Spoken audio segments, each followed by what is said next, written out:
त्या दिवशी आम्ही जे वाळवणीचा पदार्थ केला होता त्यातलीच एक मूग डाळीच्या वड्या, त्याची रेसिपी पण आहे चॅनलला, बघून घ्याल. त्याचीच आपण आज भाजी करणार आहोत. ही भाजी मस्त लागते आणि जेव्हा जेव्हा रस केला जातो आंब्याचा रस तेव्हा तेव्हा ही भाजी बनतेच.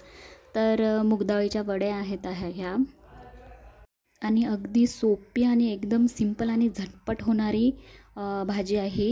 यासाठी सिंपल काही नाही, कांदा कट करून घ्यायचा आणि आपले जे मसाले आहे तेच घ्यायचे. इथे बघा आईने मूग डाळीच्या वड्या एवढ्या घेतलेल्या आहे, एवढ्या बस होतात. हे जास्त फुगतात पाण्यामध्ये टाकल्यावर, त्याच्यामुळे लागते तेवढंच घेसाल, कारण की ह्या डबल होतात नंतर.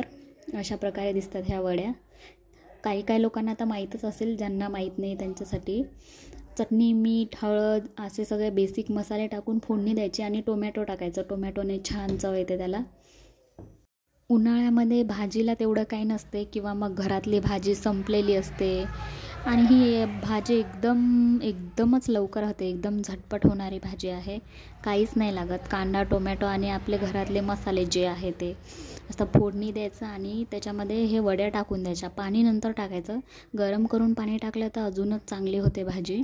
वड्या टाकल्यानंतर त्याच्यामध्ये 2-3 मिनिट असंच हे करायचं, कालवायचं त्याला आणि गरम पाणी टाकायचं. गरम पाण्यानेच भाजी चांगली होते ही. आपल्याला जेवढा रस्सा पाहिजे किंवा घरात जेवढे लोक असतील त्याच्यानुसार आपण पाणी टाकायचं त्याच्यामध्ये. आमच्या घरी तर रस्सा लागतो त्याच्यामुळे माझी आई खूप पाणी टाकते, खूप म्हणजे लागते तेवढं. बघा मस्त तर्री आलेली आहे भाजीला आणि चांगली लागते भाजी, एकदम मस्त. रस्साबरोबर तर खूपच चांगली लागते.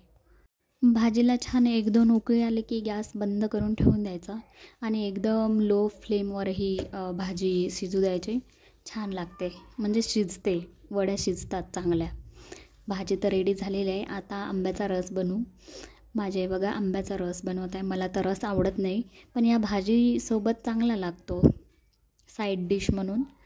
सो आमच्या घरी तर अशा प्रकारे रस बनतो.